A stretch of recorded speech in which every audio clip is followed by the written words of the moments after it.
नमस्कार साथीहरू, MH academy च्यानलमा तपाईहरुलाई हार्दिक स्वागत छ। र साथीहरू, हामीले योभन्दा पहिला इन्स्योरेन्स क्लेम र डिपार्टमेन्टल अकाउन्टिङको चाहिँ रिभिजन गरिसकेका छौँ अकाउन्ट्सको। र आज हामी accounting for not for profit organisation यो च्याप्टरमा विद्यार्थीले चाहिँ अलिअलि समस्या हुन सक्छ। सो त्यसको लागि चाहिँ हामी आज यो च्याप्टरको रिभिजन गर्नेछौँ, अकाउन्टिङ फर एनपिओ, सट्टा भन्दा चाहिँ अकाउन्टिङ फर एनपिओ। र यो च्याप्टर चाहिँ तपाईलाई के हुन्छ भन्दाखेरि नि एक्जाममा लगभग 10 देखि 12 मार्क्स या त 7 देखि 10 मार्क्सको चाहिँ क्वेसन आइरहेको हुन्छ। र यो पालिको जुन 2021 मा चाहिँ यसबाट क्वेसन देखिन सक्छ। सो प्लिज तपाईँ चाहिँ यसलाई कन्सन्ट्रेट भएर रिभिजन गर्नु होला। र हामी क्विक रिभिजन गर्नेछौँ, त्यति टाइम लाउँदैनौँ, अलि फास्टमा जान्छु, तर तपाईलाई चाहिँ जे कन्सेप्ट बुझाउनु पर्ने छ त्यो कन्सेप्ट बुझाएरै जान्छु। ठिक छ, ल यसो स्टार्ट गरौँ। अब सबभन्दा पहिला अब हामीले के बुझ्नु पर्यो भन्दाखेरि एनपिओ चाहिँ के हो भन्दाखेरि पहिला हामीले के बुझ्नु पर्यो, एनपिओ चाहिँ के हो त? एनपिओ चाहिँ त्यस्तो खालको अर्गनाइजेसन हो जो एस्टाब्लिस भएका हुन्छन् तर त्यसको मोटिभ चाहिँ प्रफिट कमाउनु हुन्न बल्कि कुनै सर्भिस दिनु हुन्छ।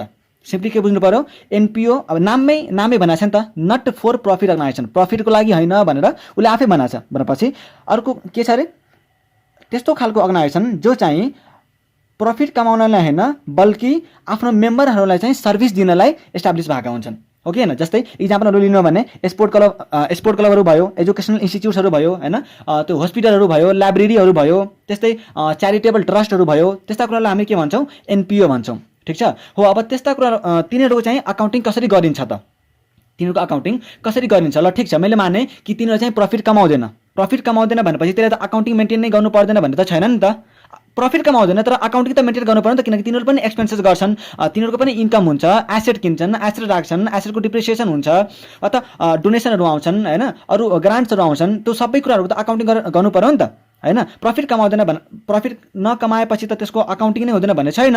सो त्यसको अकाउन्टिङ चाहिँ हामीले गर्छौँ। र अकाउन्टिङ गर्ने बेलामा हामीसँग पढ्नुपर्ने चाहिँ तीनवटा कुरो हुन्छ। यसमा एउटा चाहिँ रिसिट एन्ड पेमेन्ट अकाउन्ट, र अर्को इन्कम एन्ड एक्सपेन्डिचर अकाउन्ट, र एउटा मेन कुरो चाहिँ ब्यालेन्स सिट छ। ठिक छ। र पहिला हामी रिसिट एन्ड पेमेन्ट अकाउन्टको बारेमा कुरा गर्छौँ। रिसिट एन्ड पेमेन्ट अकाउन्ट भन्ने के हो भन्दाखेरि यसमा चाहिँ तपाईँको सबै cash receipt and cash payment, त्यो अब क्यापिटल पनि हुनसक्छ या त रेभेन्यू नेचरको पनि हुनसक्छ। क्यापिटल नेचरको भन्नाले जस्तै मैले एसेट किने त्यो पनि त्यही हुन्छ, या त मैले स्यालेरी दिएँ त्यो पनि त्यही हुन्छ है। रिसिट एन्ड पेमेन्ट अकाउन्टमा जस्तै यहाँ पढ्नुहोस् तपाईँ, it consist of all cash receipt and payment whether capital or revenue nature along with opening and closing balance of cash in bank, it act as a summary of cash book. के छ यसमा? यो चाहिँ summary, cash बुकको summary जस्तै हो। यता हामी क्यासबाट जे कुरा भएको छन् त्यो सबै कुरा देखाइदिन्छौँ, कति क्यास आयो कति क्यास गयो त्यो सब देखाइदिन्छौँ, ओपनिङ र क्लोजिङ सहित। त्यो चाहे क्यापिटल नेचरको आएको होस् या त रेभेन्यू नेचरको आएको होस्। हामीले मेसिन किनेको छौँ हो त्यसको पनि क्यास बाई मेसिन भनेर लेख्छौँ, फिक्स एसेट किनेको छ भने बाई फिक्स एसेट भनेर लेख्छौँ, साली तिरेको छ भने बाई साली, होइन, बाई साली भनेर लेख्छौँ, रेन्ट तिरेको छ भने बाई रेन्ट भनेर लेख्छौँ, या त कुनै ग्रान्टहरू आयो भने त्यो ग्रान्ट, होइन, टु ग्रान्ट भनेर लेखिदिन्छौँ। कुनै के अरे त्यो मेम्बरसिप फी आयो भने त्यो मेम्बरसिप फी भनेर टु मेम्बरसिप फी लेखिदिन्छौँ, सब्सक्रिप्सन आयो भने टु सब्सक्रिप्सन लेखिदिन्छौँ।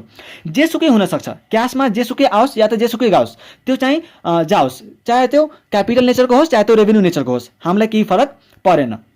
अब हामी जाउँ रिसिट एन्ड पेमेन्ट अकाउन्टको फर्मेटमा। रिसिट एन्ड पेमेन्ट अकाउन्टको फर्मेट जाँदाखेरि फर्स्टमा चाहिँ तपाईँ क्यास वा ब्याङ्कको ओपनिङ ब्यालेन्स भेट्नुहुन्छ। यता चाहिँ तपाईँलाई ओपनिङ ब्यालेन्स दुईटैको दिएको हुन्छ क्वेसनमा। कहिलेकाहीँ के हुन्छ भन्दाखेरि तपाईँलाई क्वेसनमा चाहिँ रिसिट एन्ड पेमेन्ट अकाउन्ट दिएर इन्कम एन्ड एक्सपेन्डिचर, होइन, इन्कम एन्ड एक्सपेन्डिचर र ब्यालेन्स सिट बनाउन होइन, इन्कम एन्ड एक्सपेन्डिचर र ब्यालेन्स सिट बनाउन भनिदिन्छ। कहिलेकाहीँ तपाईँलाई क्वेसनमा चाहिँ इन्कम एन्ड एक्सपेन्डिचर दिएर रिसिट एन्ड पेमेन्ट अकाउन्ट र ब्यालेन्स सिट चाहिँ बनाउन भनिदिएर हुन्छ है। सो अब त्यसलाई चाहिँ कसरी डिल गर्छौँ भन्ने कुरा हामी डिस्कस गर्छौँ अहिले। पहिला तपाईँ रिसिट एन्ड पेमेन्ट अकाउन्टको चाहिँ फर्मेट हेर्नु होला। यो भयो ओपनिङ क्यास एन्ड ब्याङ्क चाहिँ तपाईँलाई क्वेसनमा दिएको हुन्छ, त्यो चाहिँ त्यतिकै राखिदिने। टु जेनरल डोनेसन यदि क्वेसनमा छ भने त त्यो जेनरल डोनेसन चाहिँ यता आयो। त्यसपछि पहिला मैले डेबिट साइडको कुरा गरिरहेको छु। त्यसपछि चाहिँ टु सब्सक्रिप्सन। अब यहाँ चाहिँ तपाईँसँग दुईवटा मेथड छ, four previous year, four current year, four next year. यसरी चाहिँ तपाईँलाई क्वेसनमा दिएको हुन्छ। यो चाहिँ तपाईँलाई क्वेसनमा चाहिँ यसरी दिएको हुन्छ। तर यदि तपाईँलाई इन्कम एक्सपेन्डिचर अकाउन्ट दिएर र रिसिट एन्ड पेमेन्ट अकाउन्ट बनाउन भन्यो भने त्यतिखेर हामी यसरी लेख्दैनौँ। मैले यो चाहिँ क्वेसनमा कसरी दिएको हुन्छ त्यसको चाहिँ राखेको छु है। टु इन्ट्रान्स फी, अब मैले भने नि त यो रिसिट एन्ड पेमेन्ट अकाउन्टमा तपाईँको क्यास, सबै क्यास रिसिट र सबै क्यास पेमेन्ट हुन्छ, चाहे त्यो यो वर्षको होस् चाहे त्यो पुरानो वर्ष, होइन, पछिल्लो वर्षको होस् चाहे त्यो फ्युचर इयर्सको होस् है, जहाँको पनि हुनसक्छ। यो चाहिँ रेसिडेन्ट पेमेन्ट अकाउन्टमा। त्यही भएर मैले यहाँ के लेखेँ, टु इन्ट्रान्स फिज भयो, टु जेनरल ग्रान्टहरू भयो, to sale of news paper, त्यस्तै to sale of old sports material हैन, त्यो स्पोर्ट्स मेटेरियलहरू हुन्छन् तिनीहरूलाई चाहिँ अब त्यो एनजिओ अनुसारले चाहिँ फरक पर्छ हैन, एनपिओ अनुसारले चाहिँ फरक पर्छ। अब कुनै अर्गनाइजेसनमा चाहिँ के कुरा एप्लिकेबल होला, कुनै अर्को अर्गनाइजेसनमा चाहिँ अरू कुराहरू एप्लिकेबल होला, किनकि सबमा त स्पोर्ट मेटेरियल हुन्छ भन्ने छैन नि त। सो त्यो चाहिँ एनपिओ अनुसारले चाहिँ फरक पर्छ है। त्यसपछि टु इन्ट्रेस्ट इन्भेस्टमेन्ट, यदि एनपिओले चाहिँ कुनै इन्भेस्टमेन्ट गराएको छ भने त्यसको इन्ट्रेस्टहरू यता आयो। त्यसपछि टु इन्कम फ्रम कन्सर्ट हैन, कुनै एनपिओले के गर्छ भन्दाखेरि तिनीहरूले चाहिँ कन्सर्टहरू गरेर आउँछन् हैन, त्यो मेम्बर्सहरूका लागि या त त्यो पब्लिकली गरेर आउँछन्, त्यहाँबाट पैसाहरू आएको छ भने त्यो पनि हामीले यता देखाउँछौँ, रिसिटमा देखाउँछौँ। त्यस्तै टु डिभिडेन्ड, यदि उसले चाहिँ कतै कुनै कम्पनीमा इन्भेस्ट गरेको छ भने डिभिडेन्ड पाउँछ, त्यो उसको रिसिट भयो। त्यस्तै टु रेन्ट रिसिभ्ड, रेन्टहरू पायो भने, टु प्रफिट अन सेल, केही कुरा यदि फिक्स एसेट बेचेको छ भने त्यसमा प्रफिट भयो भने त्यो चाहिँ हामी यता देखाउँछौँ। त्यस्तै यदि क्रेडिट साइडको बारेमा कुरा गर्नु हो भने बाई ब्यालेन्स बिडी भनेर लेख्छौँ हामीले, opening in case of bank overdraft. हुन त यही हो हैन, जुन हामीले क्यास र ब्याङ्कको जुन ओपनिङ लेखाएको थियौँ यहाँ पनि ओपनिङ नै छ, तर यो ओपनिङ के आयो, यदि ब्याङ्कको चाहिँ क्यासको त ओभरड्राफ्ट हुँदैन, क्यासको ओभरड्राफ्ट हुँदैन, तर ब्याङ्कको त ओभरड्राफ्ट हुनसक्छ। हो, यदि क्वेसनमा ब्याङ्कको ओभरड्राफ्ट छ भने हामी यता तर बाई ब्यालेन्स बिडी लेख्छौँ, ठिक छ। त्यसपछि क्रेडिट साइडको कुरा गर्ने भनेपछि बाई स्यालेरिज हैन, त्यो पेमेन्टहरू गरेको, by salaries, by rent, by postage expenses, by repairs, by audit fee, by maintenance expenses, त्यस्तै इन्सुरेन्स हैन, अनरेरियम। अनरेरियम भनेको कहिलेकाहीँ एनपिओहरूले चाहिँ कुनै ठुला मान्छेहरूलाई चाहिँ बोलाएर त्यसलाई चाहिँ स्वागत गर्नलाई या त त्यसलाई एउटा के भनौँ न, त्यो इज्जत दिनलाई, रिस्पेक्ट दिनलाई चाहिँ कुनै पुरस्कार दियो भने त्यसलाई चाहिँ हामीले अनरेरियम भनेर चिन्छौँ। त्यस्तै by municipal tax, by prize distributed, प्राइजहरू हैन डिस्ट्रिब्युट गर्यो भने त्यो चाहिँ यता आयो पेमेन्टमा। By office expenses, by purchase of fix asset किनेको छ भने त्यो पनि यतै आयो। बाई स्पोर्ट्स इक्विपमेन्ट, यो पनि स्पोर्ट्स इक्विपमेन्ट किनेको छ भने यता हैन यहीँ आयो। बाई ब्यालेन्स बिडी, यो चाहिँ तपाईँको ब्याङ्क र क्यासको चाहिँ क्लोजिङ ब्यालेन्स हो, यो चाहिँ हाम्रो के हो, ब्याङ्क एन्ड क्यासको क्लोजिङ ब्यालेन्स हो। कहिलेकाहीँ तपाईँलाई क्वेसनमा मैले भनेको थिएँ नि कि इन्कम एक्सपेन्डिचर अकाउन्ट दिएर अनि तपाईँलाई ब्यालेन्स सिट बनाउनु, यो रिसिडेन्ट पेमेन्ट अकाउन्ट बनाउनु भन्छ। हो, त्यतिखेर हाम्रो चाहिँ यो जुन क्लोजिङ ब्यालेन्स छ नि, यो चाहिँ तपाईँको क्वेसनमा दिएको हुनसक्छ या त नदिएको पनि हुनसक्छ। कहिलेकाहीँ चाहिँ हाम्रो यो क्लोजिङ ब्यालेन्स चाहिँ ब्यालेन्स सिट फिगर आउँछ, या त कहिलेकाहीँ हाम्रो यो ओपनिङ ब्यालेन्स चाहिँ के भएर आउँछ अरे, ब्यालेन्स सिट फिगर आएर हुन्छ, ठिक छ।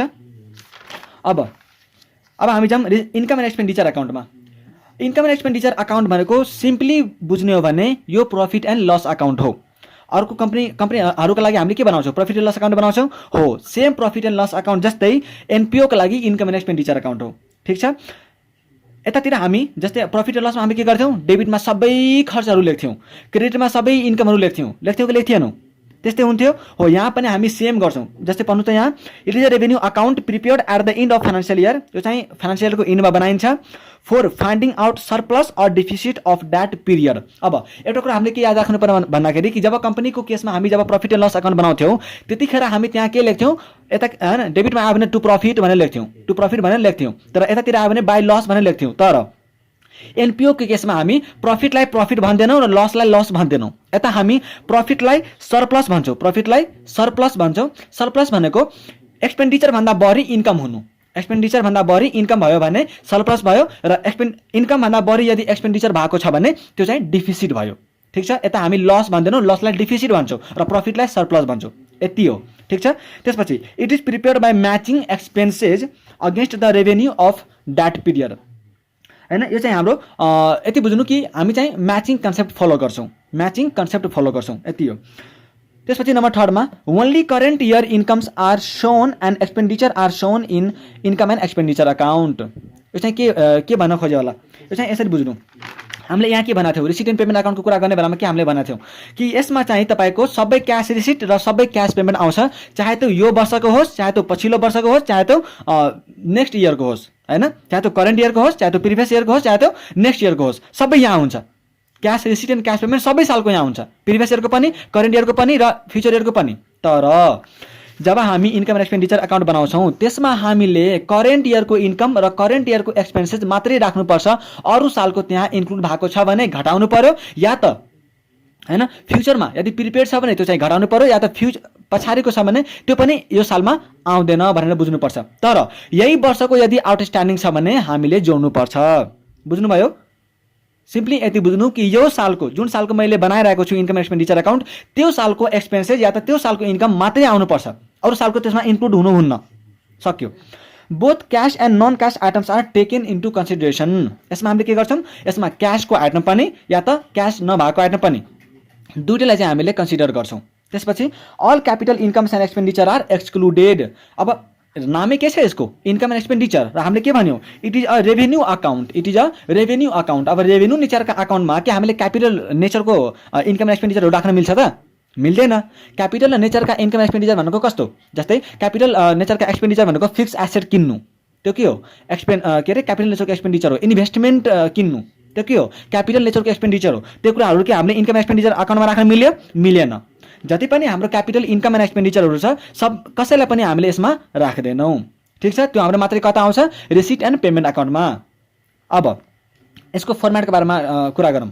इन्कम एन्ड एक्सपेन्डिचर अकाउन्टको फर्मेट, फर्स्टमा हामीले के भनेको थियौँ कि यतातिर डेबिटमा सबै खर्चहरू, क्रेडिट साइडमा सबै इन्कमहरू राखिदिन्छौँ। अब यसको इन्कमहरू एक्सपेन्डिचरहरू चाहिँ कस्ता कस्ता हुन सक्छन् त, हैन? यसो चाहिँ के छ भन्दाखेरि नि, अब यो त तपाईँ क्वेसनमा हेरेर बुझ्नुहुन्छ, तर यति लेख्नुको रिजन के छ नि भन्दाखेरि कि कहिलेकाहीँ चाहिँ आइटम चिन्न पनि गाह्रो भएन हुन्छ कि, हो त्यो चिन्नलाई चाहिँ गाह्रो नहोस् भनेर मैले यो धेरै आइटमहरू चाहिँ यता लेखेको हो। ठिक छ, अब तपाईँ हेर्नुहोस् त ल, एक्सपेन्डिचरमा चाहिँ के हुनसक्छ, जस्तै to salaries and wages, salary and wages तिरेको हुनसक्छ, रेन्टहरू भयो, होइन, इन्सुरेन्स भयो, त्यस्तै इन्टरटेनमेन्ट एक्सपेन्सेसहरू भयो, प्रिन्टिङ एन्ड स्टेसनरी, होइन, अब डट कपीहरू पनि त सबलाई चाहिहाल्छ, त्यस्तै ब्याङ्क चार्जेसहरू, होइन, ब्याङ्कमा यदि पैसा राखेको छ भने त त्यसको एटिएमहरूको चार्जेसहरू काट्छन् या त अरू के काटेर हुन्छन्, होइन, इन्ट्रेस्टहरू काट्छन्, होइन, इन्ट्रेस्ट भयो, वाटर एन्ड इलेक्ट्रिसिटीको पनि खर्चहरू हुन्छन्, त्यो sundry expenses, to loss on sale of fix asset or investment या त फ्रम एनी इभेन्ट, यदि कुनै पनि इभेन्टमा या त हामीले एसेट बेचेको छौँ या त हामी इन्भेस्टमेन्ट बेचेको छौँ या त्योमा यदि लस भइरहेको छ भने हामी त्यो लसलाई यता रिकग्नाइज गर्छौँ। त्यसपछि यता डिप्रिसिएसन आउने भयो। अब एउटा कुरा याद राख्नु होला है, डिप्रिसिएसन चाहिँ जहिले पनि रिसिट एन्ड पेमेन्ट अकाउन्टमा कहिले पनि आउँदैन, किनकि हामीले के भनेको थियौँ, it is a summary of cash book, र डिप्रिसिएसन चाहिँ के छ, नन क्यास एक्सपेन्सेस हो भनेपछि डिप्रिसिएसन कहिले पनि रिसिट एन्ड पेमेन्ट अकाउन्टमा आउँदैन। अब डिप्रिसिएसन हामी राख्छौँ। त्यस्तै टु एमोटाइजेसन, एमोटाइजेसनको जस्तै गुडविलहरू भयो, होइन, अरू प्रिलिमिनरी एक्सपेन्सेसहरू हुनसक्छ, त्यस्तै अरू कुनै आइटमहरू छ जसको हामी एमोटाइजेसन गर्नुपर्ने छ भने त्यस्ता कुराहरूको चाहिँ एमोटाइजेसन पनि यता आउने भयो। त्यसपछि इन्कममा के आउँछ त, इन्कममा अब तपाईँ ढुक्का भएर बस्नु, होइन, हामी अब सबैको क्यालकुलेसन कसरी गर्छौँ, होइन, त्यो कुरा चाहिँ अगाडि सिक्नेछौँ। यो सब्सक्रिप्सन कसरी निकालिन्छ या त मेम्बरसिप फीहरू कसरी निकालिन्छ, होइन, कुनबाट चाहिँ के घटाउनु पर्ने हुन्छ, त्यो सबै हामी अगाडि डिस्कस गर्छौँ, आउनेवाला छ त्यो पछाडि। अहिले चाहिँ जे फर्मेट छ त्यसमा चाहिँ अलिक ध्यान दिनु। ठिक छ, यता हामी के लेख्छौँ, सब्सक्रिप्सन। यो सब्सक्रिप्सन भनेको के हो त्यो पनि म अगाडि डिस्कस गर्छु, यतातिर मैले लेखेको छु। अहिले चाहिँ बुझ्नु कि सब्सक्रिप्सन एनपिओको लागि इन्कम हुन्छ। त्यस्तै बाई मेम्बरसिप फी भयो, होइन, बाई इन्ट्रान्स फी भयो, त्यस्तै जेनरल डोनेसनहरू भयो। जेनरल डोनेसन है, यहाँ ख्याल गर्नु होला, जेनरल डोनेसन, स्पेसिफिक डोनेसन होइन फेरि, किनकि जतिखेर तपाईँलाई स्पेसिफिक डोनेसन भनिदियो नि त्यो चाहिँ फेरि तपाईँको त्यो लायबिलिटी जस्तो भइदिन्छ है, त्यो चाहिँ क्यापिटल रिसिट भइदिन्छ। र हामीले यता के कुरा गरेका थियौँ कि यसमा चाहिँ सबै क्यापिटल इन्कम र क्यापिटल एक्सपेन्डिचर कहिले पनि आउँदैन भनेर हामीले माथि नै यहीँ पढिसकेका छौँ, आर एक्सक्लुडेड भनेर। ठिक छ, त्यसपछि बाई इन्ट्रेस्ट इन्कम भयो, by rent income, by gain on sale of fix asset या त इन्भेस्टमेन्ट, यहाँ लस आएको थियो यता चाहिँ गेन आयो। त्यस्तै by profit from any event, यदि कुनै इभेन्ट गरेर प्रफिट भएको छ भने त्यो प्रफिट यता आउने भयो। त्यस्तै बाई डिफिसिट, हामीले कुरा गरेका थियौँ नि कि उतातिर प्रफिट एन्ड लस बनाउँदा चाहिँ हामीले डेबिट ब्यालेन्समा चाहिँ टु प्रफिट लेख्थ्यौँ र क्रेडिटमा चाहिँ बाई लस भनेर लेख्थ्यौँ, तर एनपिओको चाहिँ प्रफिट लस लेखिन्न, यता हामीले टु सरप्लस र बाई डिफिसिट भनेर लेख्नुपर्ने हुन्छ। ठिक छ, ओके। अब हाम्रो इन्कम एक्सपेन्डिचर अकाउन्ट पनि सक्यो। त्यसपछि हामी जान्छौँ अब सोर्सेज अफ इन्कम अफ एनपिओ। एनपिओको चाहिँ इन्कमको सोर्सेसहरू के हुन् त, कताबाट चाहिँ इन्कम आउँछ त है। सबभन्दा पहिला मैले तपाईँलाई एउटा कुरा बुझाउन चाहन्छु, यो धेरै जसो विद्यार्थीहरू यो सब्सक्रिप्सन निकाल्नमा चाहिँ कन्फ्युज भइरहेको हुन्छ। सो मैले पहिला यता मैले जे लेखेको छु त्यो चाहिँ हेर्नु, र यो कसरी निकाल्छ भन्ने कुरा म यता अलि लाइन बनाएर चाहिँ तपाईँलाई सिकाइदिन्छु, टाइमलाइन बनाएर। पहिला चाहिँ यो हेर्नु, यता सबभन्दा पहिला subscription given in receipt and payment account, यो मैले के लेखेको छु, रिसिट एन्ड पेमेन्ट अकाउन्टमा दिएको के कति अमाउन्टको सब्सक्रिप्सन दिएको छ पहिला चाहिँ हामी त्यो लिन्छौँ। त्यसपछि त्यो अमाउन्टमा यदि आउटस्ट्यान्डिङ फर करेन्ट इयर, यो सालको कुनै आउटस्ट्यान्डिङ छ भने यति कुरा बुझ्नु, यो सब्सक्रिप्सन जुन छ नि त्यो मेजर सोर्स अफ इन्कम हो। एनपिओको लागि चाहिँ सबभन्दा मेन इन्कम भनेकै सब्सक्रिप्सन हुन्छ है। अब सब्सक्रिप्सन तपाईँलाई चाहिँ रिसिट पेमेन्ट अकाउन्टमा चाहिँ कति दिएको छ दिएको छ त्यो चाहिँ पहिला हामी राख्छौँ। त्यसपछि यो सालको आउटस्ट्यान्डिङ, यो सालको तपाईँ एउटा कुरा याद राख्नु त ल, जस्तै हामीले जब हामी प्रफिट एन्ड लस अकाउन्ट बनाउँथ्यौँ, र कुनै इन्भेस्टमेन्ट गरेको भए र जुनमा कहिलेकाहीँ भन्थ्यौँ नि हामीले कि आउटस्ट्यान्डिङ इन्ट्रेस्ट अन इन्भेस्टमेन्ट यति छ भनेर हामी के गर्थ्यौँ, इन्ट्रेस्टमा एड गर्नु पर्थ्यो कि पर्थेन, पर्थ्यो नि, प्लस आउटस्ट्यान्डिङ या त इन्ट्रेस्ट रिसिभेबल भनेर भन्थ्यो कि भन्थेन, हामीले भन्थ्यौँ नि हो। सेम कुरा त यहाँ पनि हो नि त, सेम कुरो यहाँ पनि हो कि यो सब्सक्रिप्सन हाम्रो लागि इन्कम हो होइन, र यदि कुनै इन्कम हाम्रो लागि रिसिभेबल छ भने त्यो इन्कममा जोड्नुपर्छ कि घटाउनुपर्छ, जोड्नुपर्छ नि, हो कि होइन, त्यो हाम्रो लागि रिसिभेबल हो नि त, त्यो एसेट हो नि त होइन। जस्तै हामी के गर्थ्यौँ, प्रफिट लस अकाउन्ट बनाउने बेलामा स्यालेरी लेख्थ्यौँ र यदि कुनै स्यालेरी आउटस्ट्यान्डिङ छ भने प्लस आउटस्ट्यान्डिङ स्यालेरी भनेर जोड्थ्यौँ र उतातिर लायबिलिटीमा पनि लेख्थ्यौँ आउटस्ट्यान्डिङ स्यालेरी भनेर, हो कि होइन, हो। ठ्याक्कै यहाँ पनि त्यही त हो नि, उता त्यो एक्सपेन्सेस थियो, यो चाहिँ इन्कम हो। यो सालको यदि रिसिभेबल छ भने हामीले एड गर्नु पर्यो होइन, र यो सालको advance receive in previous year, यदि त्यो प्रिभियस इयरमा चाहिँ हामीले यदि एडभान्स रिसिभ गरेको छ भने त्यो चाहिँ हामीले के गर्नु पर्यो, जोड्नु पर्यो। त्यो म यता भन्छु तपाईँलाई किन यो जोडेको किन चाहिँ घटाएको भनेर। त्यसपछि lace advance of current year, यो सालको चाहिँ एडभान्स घटाउनु पर्यो र आउटस्ट्यान्डिङ फर प्रिभियस इयर होइन, पछिल्लो वर्षको चाहिँ यदि आउटस्ट्यान्डिङ छ भने त्यो चाहिँ हामी घटाउँछौँ र त्यो घटाइसकेपछि हामीसँग आउँछ सब्सक्रिप्सन इन्कम, र यो जुन अमाउन्ट आउँछ त्यसलाई बल्ल हामीले यता जुन पढाएको थियौँ न हामीले यो 22 सब्सक्रिप्सनको अमाउन्ट हो, यो अमाउन्ट हामीले यहाँबाट लग्छौँ। अब बल्ल यति गरिसकेपछि यो अमाउन्ट जब आउँछ यो अमाउन्ट मात्रै हामी त्यहाँ लग्छौँ, यतिकै हामी जुन रिसिट एन्ड पेमेन्ट अकाउन्टमा दिएको छ त्यही अमाउन्ट हामी त्यतिकै हाल्दैनौँ, पहिला हामीले यो एडजस्टमेन्टहरू गर्नुपर्छ अनि बल्ल हामी सब्सक्रिप्सनको अमाउन्ट त्यहाँ गएर राख्छौँ। अब यो मैले अलिकति बुझाउन चाहेँ, यताको अब सबै सजिलै छ, यो मैले अलिकति बुझाउन चाहेँ। जस्तै मैले के भने भन्दाखेरि नि कि सब्सक्रिप्सन चाहिँ तपाईँको यो सालको त अब के अरे रिसिट एन्ड पेमेन्ट अकाउन्टमा त केही न केही अमाउन्ट त दिएकै हुन्छ होइन, रिसिट एन्ड पेमेन्ट अकाउन्टमा त तपाईँलाई सब्सक्रिप्सन केही न केही त दिएकै हुन्छ। अब मैले के बुझाउन चाहेँ कि यो मैले जुन outstanding for the current year भनेर भनेको छु होइन, ल यसरी भनौँ न, यो एउटा टाइमलाइन भयो है, म अलि सानो सानो भन्छु, यो चाहिँ एउटा टाइमलाइन हो र यो साल चाहिँ तपाईँको 2006 छ सपोज, र यो चाहिँ तपाईँको 2005 छ है, यो चाहिँ के हो अरे 2005 र यो चाहिँ 2006 है त। अब 2005 र 2006मा मैले के भने भन्दाखेरि यहाँदेखि अब तपाईँ यता चाहिँ ब्यालेन्स सिट बनाउँदै हुनुहुन्छ है, के अरे यो income and expenditure account, income and expenditure account चाहिँ तपाईँ यताको बनाउँदै हुनुहुन्छ है, यो डेटमा 2006 को इन्डमा है, 2006 को इन्डमा चाहिँ तपाईँले के गर्दै हुनुहुन्छ, इन्कम एन्ड एक्सपेन्डिचर बनाउँदै हुनुहुन्छ भनेपछि अब बुझ्नु तपाईँलाई यो बिचको त जे एउटा दिएको हुन्छ रिसिट एन्ड पेमेन्ट अकाउन्ट होइन सब्सक्रिप्सन, त्यो त मैले लिन्छु होइन, यो चाहिँ सब्सक्रिप्सन चाहिँ जे दिएको छ उमा यो त तपाईँलाई क्वेसनमै दिएको हुन्छ, यसको लागि चाहिँ ढुक्क हुनुहोस् है, यो जुन तपाईँलाई क्वेसनमा दिएको हुन्छ त्यो हामी पहिला लिन्छौँ। अब यसमा के कुरा जोड्ने र के कुरा घटाउने भन्ने कुरामा मैले के भने भन्दाखेरि नि कि यो सालको आउटस्ट्यान्डिङ, यो सालको यो त मेरो इन्कम हो, सब्सक्रिप्सन त के हो, इन्कम हो। अब इन्कम छ भनेपछि यो सालको यहाँ यदि कुनै अमाउन्ट मेरो इन्कम यदि रिसिभेबल छ भने तपाईँ भन्नुहोस्, मैले के भनेको थिएँ, इन्कम एन्ड एक्सपेन्डिचर अकाउन्टमा यो वर्षको इन्कम र यो वर्षको एक्सपेन्डिचर मात्रै आउँछ भनेर भनेको थिएँ। भनेपछि यदि यो सालको इन्कम मेरो यो डेटमा मैले यही डेटमा बनाइरहेको इन्कम एक्सपेन्डिचर अकाउन्ट भनेपछि यदि मेरो त्यो इन्कम यहाँ रिसिभेबल छ भने त्यो मलाई जोड्नुपर्छ कि घटाउनुपर्छ, तपाईँ आफै भन्नुहोस् त ल, तपाईँ आफै भन्नुहोस्। यो सालको इनमा म बनाइरहेको छु, 2006 को इनमा म इन्कम एन्ड एक्सपेन्डिचर अकाउन्ट बनाउँदैछु र यदि इन्कम मेरो रिसिभेबल छ at the end of the current इयरमा छ भनेपछि त्यो मेरो इन्कम यदि रिसिभेबल छ भने म त्यसमा जोड्छु कि घटाउँछु, पक्कै पनि जोड्छु। जस्तै यदि मेरो कुनै एक्सपेन्सेस आउटस्ट्यान्डिङ छ भने म यतातिर जोड्थेँ कि जोड्थेन, जस्तै साली मेरो कुनै आउटस्ट्यान्डिङ भएको भए म जोड्थेँ कि जोड्थेन, जोड्थेँ होइन, त्यो मेरो आउटस्ट्यान्डिङ भनेर जोड्थेँ। त्यस्तै इन्कम यदि मेरो रिसिभेबल छ भने म के गर्छु, सब्सक्रिप्सन रिसिभेबल भनेर के गर्छु, जोडिदिन्छु। भनेपछि यदि कुनै अमाउन्ट करेन्ट इयरको, त्यही भएर मैले यता भनेको छु नि आउटस्ट्यान्डिङ फर करेन्ट इयर होइन, यो हामीले के गर्नु पर्यो, जोड्नु पर्यो। अब त्यसपछि प्रिभियस इयरको रिसिट, जस्तै यहाँ हेर्नु हामीले अर्को कुन आइटम जोडेका छौँ, advance received in previous year, advance received in previous year. अब कुनै अमाउन्ट यदि हामीले 2005 मै कुनै अमाउन्ट हामीले 2005 मै 2006 को लागि पायौँ भने, सुन्नु है ख्याल गरेर, 2005 मै यदि कुनै अमाउन्ट हामीले 2006 को लागि पायौँ भने त्यो अमाउन्ट कसको हो त, पाएको पो हामीले 2005 मा हो त, तर अमाउन्ट हो कसको त, 2006 को हो नि। जस्तै मैले जनवरीमा तपाईँलाई जनवरी महिनामा मैले एडभान्स दिएँ भने के मैले जनवरीको लागि एडभान्स दिएको हो कि फरवरीको लागि, अफकोर्स फरवरीको लागि। अब जुन महिना चलिरहेको छ त्यसको त के एडभान्स दिनु र, एडभान्स जहिले पनि अगाडिको लागि दिन्छ नि त, हो कि होइन। सो मैले यदि 2006 को होइन यता हैन 2005 मा चाहिँ एडभान्स दिएको छु, 2005 मा यदि मैले एडभान्स दिएको छु, तर तपाईँ जहिले पनि के बुझ्नु, आउटस्ट्यान्डिङ चाहे त्यो हैन आउटस्ट्यान्डिङ होस् चाहे त्यो एडभान्स होस्, जहिले पनि हामी एट द इन्ड या त एट द बिगिनिङ भनेर बुझ्छौँ।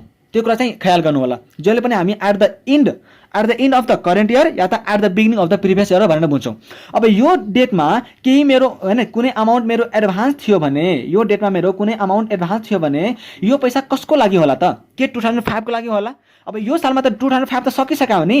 अब सकिसकेको सालको लागि त के अमाउन्ट त्यो एडभान्स हुन्छ र? हैन एडभान्स जहिले पनि हामी नेक्स्टको लागि दिन्छौँ त, अगाडिको लागि दिन्छौँ नि हैन। जस्तै हामीले जनवरी महिनामा चलिरहेको बेला कि हामी जनवरीको एडभान्स दिन्छौँ र फरवरीको दिन्छौँ, मार्चको दिन्छौँ, अप्रिलको दिन्छौँ त, सकिसकेको महिनाको लागि एडभान्स हुन नि त, हो कि हैन? त्यसको आउटस्ट्यान्डिङ हुन्छ भनेपछि यहाँ जुन हामीले अमाउन्ट पायौँ त्यो अमाउन्ट कसको होला त?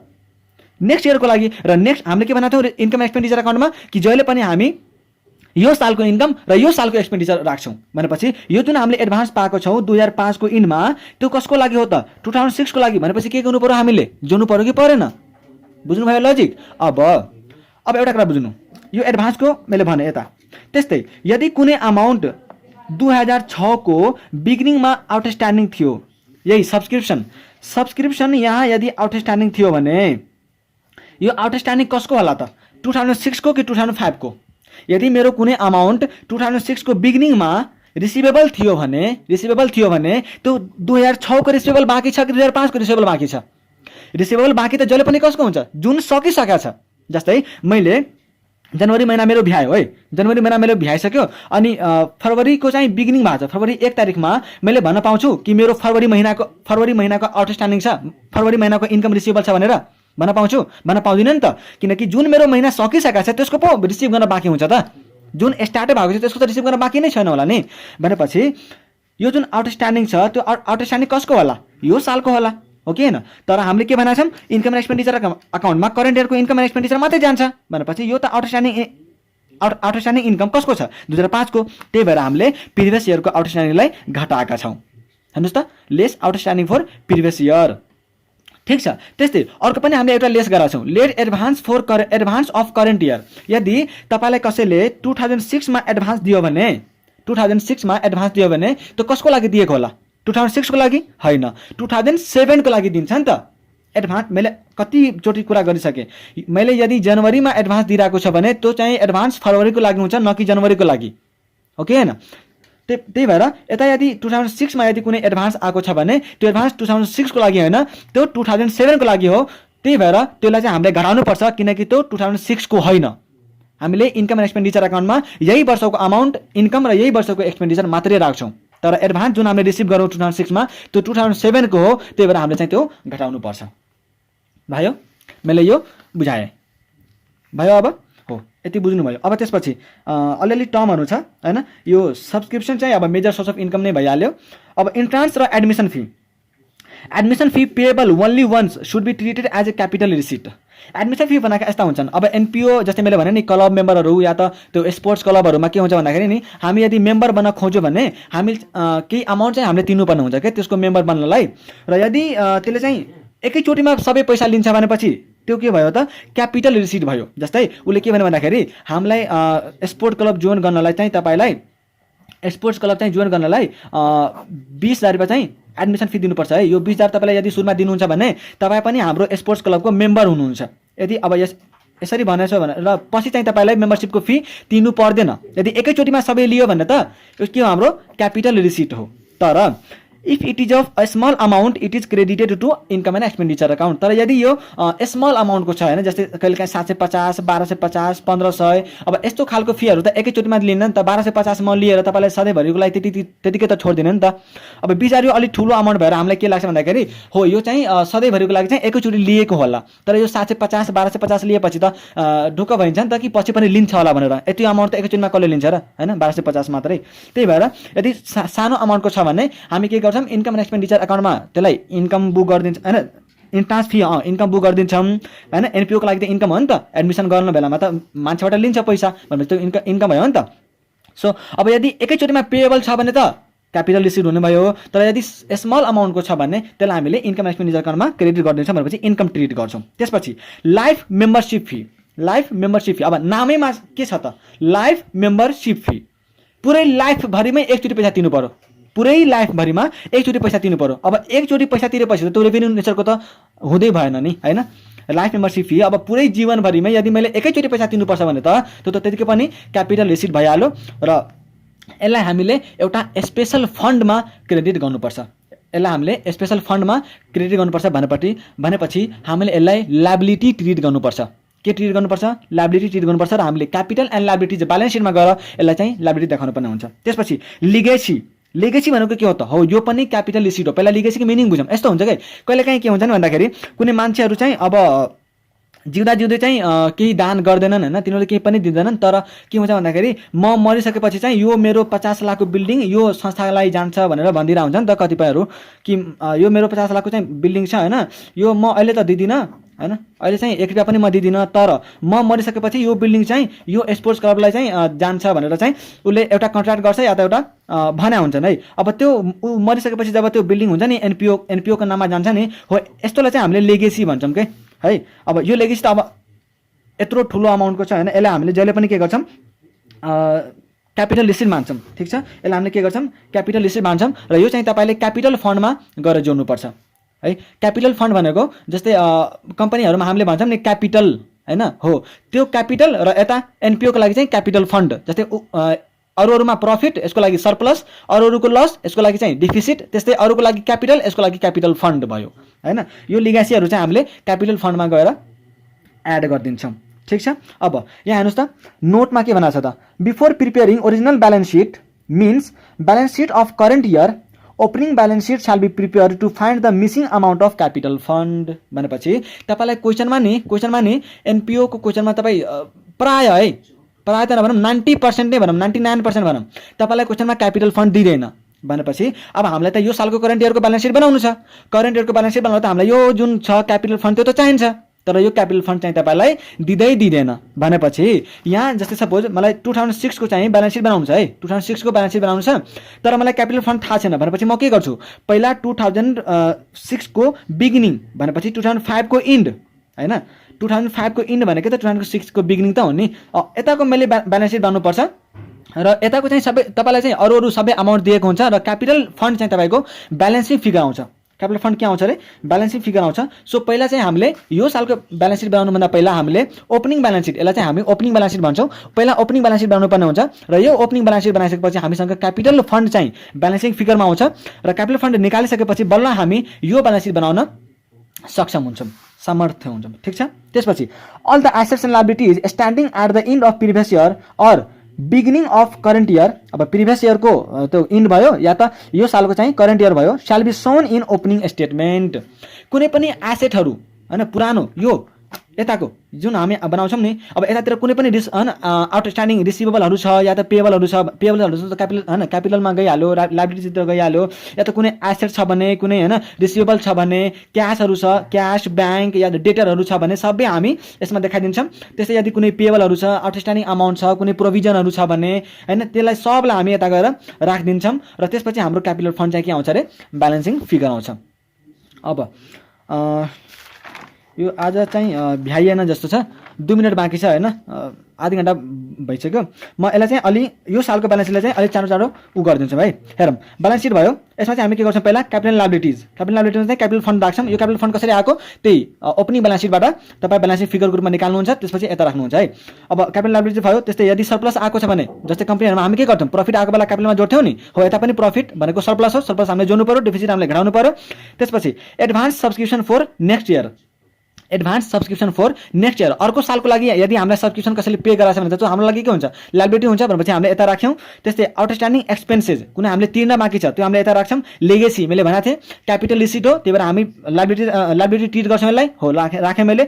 डोनेसन क्यापिटलाइज्ड पोर्सन मात्रै, कहिले के हुन्छ भन्दाखेरि नि तपाईँलाई के भन्छ डोनेसन चाहिँ 2 लाखको आयो रे, डोनेसन चाहिँ 2 लाखको आयो तर यसमध्ये चाहिँ 40% चाहिँ क्यापिटलाइज गर रे भनेर भन्छन् के, कहिले क्वेसनमा कन्फ्युज गर्नलाई 2 लाखको अमाउन्ट चाहिँ दिन्छ तपाईँलाई डोनेसनको रूपमा, अनि भन्छ के only 40% is to be capitalised भनेर भनिदिन्छ। भनेपछि यो 2 लाखको चाहिँ 40% ब्यालेन्स सिटमा जाने भयो लायबिलिटी साइडमा, अनि जुन 60% छ त्यसलाई हामीले इन्कम एक्सपेन्डिचर अकाउन्टमा इन्कम मान्छौँ। ठिक छ, त्यसपछि इन्डोमेन्ट फन्ड भयो, अदर स्पेसिफिक फन्ड, अरू कुनै स्पेसिफिक फन्ड छ भने त्यसलाई पनि हामी के गर्छौँ भने यतातिर लाइबिलिटिजमा देखाउँदैछौँ। जस्तै स्पेसिफिक फन्ड भनेको यो 2 लाख ल्याऊ तर यो 2 लाखबाट चाहिँ तिमीले बिल्डिङ मात्रै बनाऊ है, अरू कुनै पनि काम गर्न पाउँदैनौ भनेपछि त्यो स्पेसिफिक फन्ड भयो, त्यसलाई हामीले लाइबिलिटी ट्रिट गर्छौँ। ठिक छ। त्यस्तै फिक्स एसेटहरू भयो, इक्विपमेन्टहरू भयो, इन्भेस्टमेन्ट, आउटस्ट्यान्डिङ सब्सक्रिप्सन, यदि यो सालको कुनै इन्कम आउन बाँकी छ भने त्यो हाम्रो रिसिभेबल भयो, त्यो एसेट भयो हाम्रो। त्यस्तै क्यास इन ह्यान्ड छ भने cash at bank, other current asset, अरू कुनै करेन्ट एसेट छ भने हामी यता राखिदिन्छौँ। ठिक छ। यसरी चाहिँ हाम्रो ब्यालेन्स सिट म्याच हुन्छ। अब एउटा नोट लास्ट छ, sometimes we need to prepare trading account if NPO perform any other trading activity. कतिपय के हुन्छ नि कि कुनै क्लब होइन, क्लबहरू या त त्यसले चाहिँ अरू कुनै बिजनेस गरेर हुन्छन् के, एक्स्ट्रा बिजनेस गरेर हुन्छन्। जस्तै अब कुनै पसल खोलेर बसिदियो होइन, या त कुनै अर्को पनि बिजनेस गरिरहेको छ भने त्यतिखेर त्यो छुट्टै बिजनेसको लागि चाहिँ हामीले कहिलेकाहीँ ट्रेडिङ अकाउन्ट चाहिँ बनाउनु पर्ने हुनसक्छ है। खासै सोध्दैन यो चाहिँ, यतिकै अब हावातालमा हो होइन। यसो सोधियो भने त बनाउनु पर्छ। र ट्रेडिङ अकाउन्ट फर्मेट जुन हामी पहिला बनाउँछौँ त्यही हो, 0% डिफ्रेन्ट। ठिक छ। ल आजलाई यति नै गरौँ। Thank you so much. यदि तपाईँलाई भिडियो मन पऱ्यो भने प्लिज साथीहरूलाई सेयर गर्नु होला र बेल बटन थिच्न नबिर्सनु होला है। Thank you so much.